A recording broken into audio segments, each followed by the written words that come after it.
Baik, tentu kedatangan kami di sini dalam rangka ingin mengetahui bantuan dana ekonomi kreatif kepada masyarakat.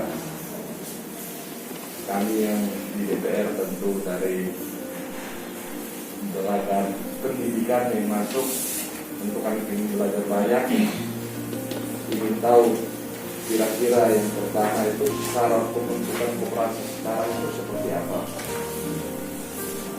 Nah, yang kedua, bagaimana kita menunjukkan kembali koperasi-koperasi yang kurang sehat. Terus yang ingin kami tahu juga, dana yang kemarin sempat berjalan itu 2,4 juta ya. Tahun 2020 lalu. Iya. Nah, tentu itu contoh seperti saya yang artinya kebetulan di kampung dan saya sendiri tinggal di kampung, kami terlambat informasi. Begitu di kota semua banyak yang dapat, di kampung tidak dapat. Kami DPR ini yang disalahkan. Bapak ini bagaimana ada informasi begini-begini? Dan mohon maaf karena kita memang di kampung, jadi kebetulan browsing internet juga susah. Mungkin saya rasa nanti berkembang diskusi saja biar lebih enak. Mungkin yang ingin teman-teman lain sampaikan untuk kita dari berjalan. Baik, waktu dan kesempatan saya kembalikan ke tadi. Terima kasih Pak Denny. Saya akhirnya jadi kenal sebelah kiri saya ini Pak Denny. Pak Denny. Oh.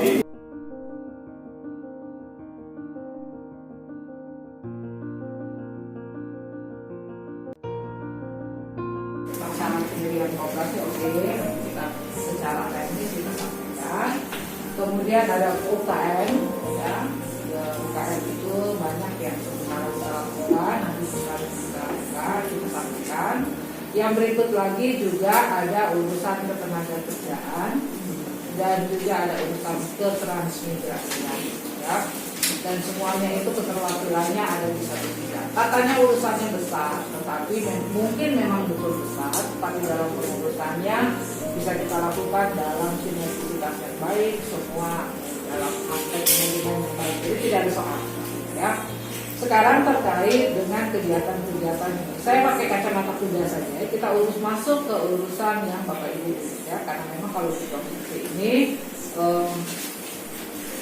urusan dengan komisi mitra komisi 2 itu adalah misalnya dengan koperasi dan UKM. Nah, kita di sini ada banyak sekali yang menjadi target kinerja untuk indikator. Jadi saya melihat, ya, kehadiran bapak-bapak ini adalah juga sekaligus kita sharing apa yang menjadi tanggung jawab kabupaten, provinsi, yang kemudian diterjemahkan di bawah itu sebagai kinerja teknis di kabupaten masing-masing. Dalam hal ini terima kasih Kabupaten PTU sudah berkoordinasi dengan kami supaya kita bisa mengkolaborasikan semua, ya. Ibarat kata kita melihat kemitraan dengan DPR ini adalah kemitraan yang harusnya berjalan dengan manis, sehingga kalau kita melihatnya menjadi ibarat kita ngomong kesejahteraan masyarakat, kalau mungkin bapak-bapak lebih melihat kepada kesejahteraan masyarakat yang dalam hal ini keterwakilannya dalam konstituen, ya, sehingga ini mungkin bisa kita lihat ke bawah. Dan kebetulan saat ini yang kita bicara tentang terkait dengan komisi mitra dalam hal ini yang Bapak Ibu lakukan koordinasi adalah yang pertama tentang koperasi. Kita punya indikator kinerja untuk persentase koperasi yang aktif se-NTT, ya. Makanya tadi saya bilang tidak ada dinas teknis. Nanti turunannya kita bisa lihat di PTU ada berapa ya. Nah, saat ini jumlah koperasi NTT itu ada di tahun 2019 ada 4.185. Kemudian nanti di tahun kemarin di akhir 2020 itu 4.250. Sementara kalau kita lihat berapa yang aktif, ya, itu kita bisa lihat karena angkanya persentase dia ada di angka 91,7. Artinya apa? Kita juga tahu bahwa koperasi ini ada koperasi yang hanya papan nama, ada koperasi yang hanya dibentuk karena ada bantuan-bantuan. Sementara ketika kita bicara tentang koperasi, hierarkinya ada suatu lembaga yang dibentuk atas dasar kepentingan bersama. Jadi jangan pemerintah yang bentuk karena misalnya ada pokir lah di daerah Pak Dedi ini ada bantuan koperasi yang nanti harus itu yang nanti bentuk dulu kelembagaan koperasi lalu ada. Kalau itu Pak jaminkan bahwa itu tidak akan lama. Karena kebutuhannya adalah ini banyak.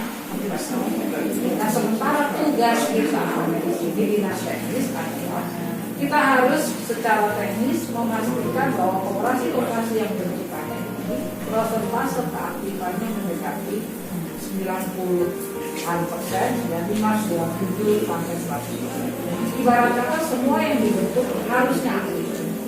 Kalau tidak aktif maka tugasnya dinas teknis untuk melakukan pembinaan dan pengawasan. Entah itu dari aspek kelembagaan, entah itu dari aspek transaksional keuangan, itu juga salah satu. Jadi saya sengaja sampaikan supaya mungkin teman-teman ini kalau ketika dinas teknis menyampaikan mungkin permohonan dana untuk melakukan pengawasan di kabupaten mungkin bisa dilihat karena tujuannya adalah ada indikator yang harus kita capai ya secara teknis. Yang berikut yang tentang pertumbuhan ini ada indikator persentase pertumbuhan UKM. UKM ini kita tahu adalah satu lembaga yang juga bisa dibentuk oleh perorangan ataupun jadi ibarat kalau kita lihat ada mikro, kemudian ada ultra mikro bahkan sekarang ini, kemudian ada menengah. Kalau sudah masuk menengah, itu sudah masuk ke industri kecil lah, itu peringkat. Ya, tetapi kalau kita biasanya ambil di skala-skala kecil. Nah saat ini, ya, saya mau bilang mengawali bahwa di pandemi ini ya, memang banyak membatasi pertumbuhan UKM. Tetapi sekali lagi tidak aman. Itu juga sama dengan koperasi. Pandemi ini cukup membatasi aktivitas dan kegiatan beroperasi dan UKM. Tapi sekali lagi tidak kan, ya. Sehingga nanti tadi kalau Bapak tadi kaitkan dengan dana, apa tadi ekonomi kreatif ya. Kalau kita namanya kita kenal dengan dana pemulihan ekonomi nasional, dana PEN, ya. Nah ini kita lihat bahwa yang menjadi tujuan kita adalah kita melihat persentase pertumbuhan UKM itu adalah harus semakin tinggi. Di pemerintah memfasilitasi untuk pertumbuhan ekonomi harus semakin naik, semakin tinggi. Karena secara mikro, ya, UKM itu cukup menyanggah ekonomi di skala kecil. Ya, intinya adalah ekonomi di keluarganya sendiri, kemudian baru bisa menopang secara skala besar, skala makro. Nah, saat ini di masa pandemi tahun kemarin, ya, kita awal tahun kemarin itu ada dana pemulihan ekonomi. Misalnya tadi Kakak Dedi bilang itu dana 2,4, ya ada dana 2,4 juta per UKM. Itu dana yang diberikan oleh Kementerian Pemerintah Pusat lewat Kementerian Koperasi dan UKM, yang turunannya adalah diusulkan oleh dinas.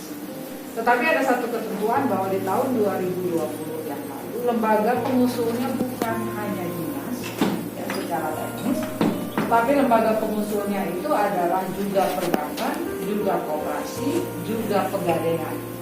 Lembaga pengusul selain juga dinas yang kemudian akan dilakukan verifikasi oleh BPKP itu tahun 2020 yang 2,4. Tahun ini masih ada, tetapi jumlahnya setengah bagian lebih kecil, jadi hanya 1,2 per UKM, 1,2 juta. Dan juga kemudian dirubah, yang mengusulkannya adalah dinas koperasi yang mengurus koperasi dan UKM di kabupaten kota. Verifikatornya dinas provinsi. Ya.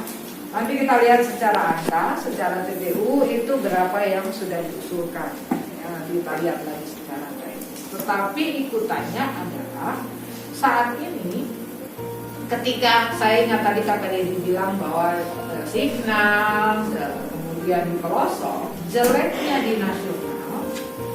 Ketika kita di daerah kepulauan, kita kan juga provinsi kepulauan, di NTT, Ambon, Sulawesi, sampai di Papua juga mau manja-manja seperti itu.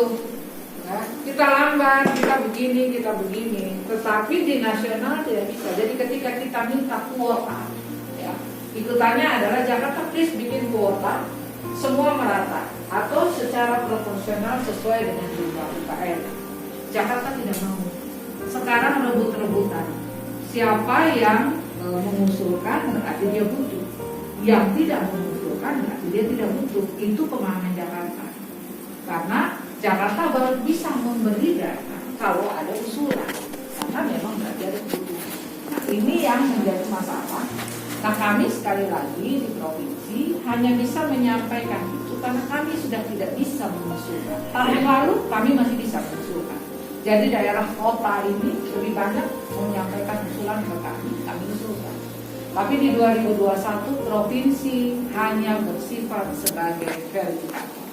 Apa yang disampaikan oleh kabupaten itu disampaikan, dan kabupaten tidak bisa sampaikan langsung ke Jakarta, tidak bisa. Jakarta tidak mau. Kabupaten kota sampaikan ke provinsi teruskan. Yang angkanya 1,2 dan sekitar sudah sekedar Bapak Ibu tahu, animonya sebenarnya masih cukup besar. Ya, masih cukup besar di masyarakat. Itu tentang indikator kedua. Yang berikut lagi ada indikator lain tentang UKM adalah kita tahu bahwa di tahun periode kita ini 2018 sampai 2023 menjadikan sektor kepariwisataan sebagai driver penggerak ekonomi NTT. Maka ikutannya kita terjemahkan secara teknis di setiap dinas teknis adalah mensupport terhadap hal ini. Sehingga indikator ketiga yang harus kita capai adalah persentase pertumbuhan UKM baru di pariwisata ST. Saat ini ada 7 destinasi yang sementara disebut. Jeleknya TTU belum termasuk di 7 itu ya, belum termasuk. Tetapi juga bukan berarti kita tidak sentuh, kita sentuh juga. Ya, nah ini yang kegiatan yang kita lakukan ya untuk meningkatkan atau mendorong pertumbuhan UKM itu di pariwisata adalah contoh kita melakukan pelatihan terkait dengan ini. Contoh pelatihan barista. Barista itu peracik kopi misalnya, atau pelatihan untuk pengolahan pangan berbasis kelola, atau pelatihan untuk digital marketing, pelatihan untuk e-commerce yang terkait dengan kita narasumbernya dari Tokopedia, dari mana-mana. Ini yang maksudnya adalah di pariwisata estate ini akan terbangun UKM yang mengisi celah-celah. Contohnya penyiapan makanan atau penyiapan souvenir itu digerakkan dengan baik untuk mengisi celah-celah. Nah, itu kita punya tugas terkait dengan capaiannya cukup besar ya, kemudian dari target-target kita tentukan. Untuk kemudian ini yang berikut kompetensi lewat saja Kak. Itu ini kelas migrasi. Nah, ini juga kelas migrasi. Nah, ini sekarang terkait dengan bantuan pelaku UMKM ya. Ini yang tadi saya sampaikan dari tahun 2020 ya, usulan BPUM yang disampaikan melalui kami itu sebanyak 281.244 UKM ya. Dan kemudian penyalurannya dari tahun kemarin bertahap ya, sampai dengan jadi yang usulan di 2020 itu dicairkan bahkan sampai ke 2021.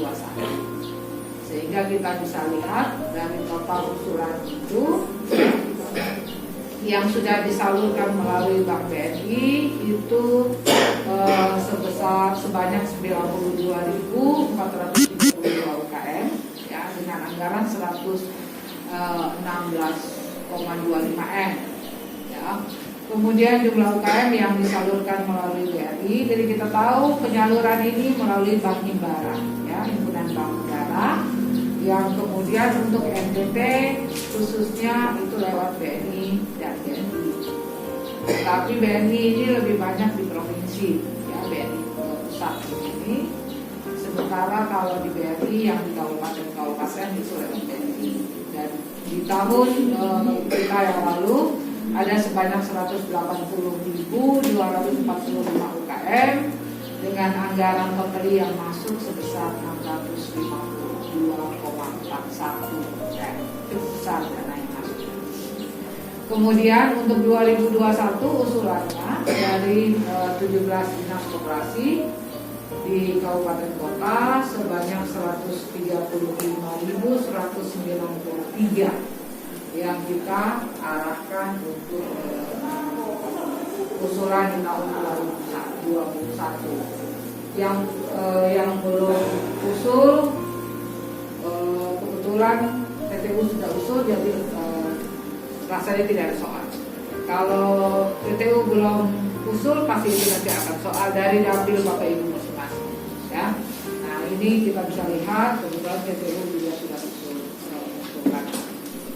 Nah kemudian terkait dengan lanjut Kak, ini ada dana dari APBD, ya, dana dari APBD terkait bantuan sosial modal usaha bagi pelaku UMKM di 12 kabupaten. Itu ada sebesar 1,8. Ini ada dari sekian dari 12 kabupaten. Dan ini adalah usulan dari tahun 2020. Ya, diusulkan di 2019, diakomodir di 2020, namun karena pandemi maka ini dibatalkan. Jadi waktu itu kita 12 kabupaten dulu masuk di 2020, 12 yang berikutnya di 2021. Tetapi pandemi sudah datang, bahkan yang usulan pertama saja kabupaten itu belum diakomodir. Bahkan sampai sekarang pun ini belum diakomodir. Ya, kita sudah coba lewat perubahan anggaran, tetapi belum diketuk. Tetapi ini kepada kabupaten-kabupaten sudah mengusulkan dan kami bahkan sudah melakukan sosialisasi di tahun yang lalu. Ini kurang lebih Bapak Ibu yang dapat kami sampaikan, dan sekali lagi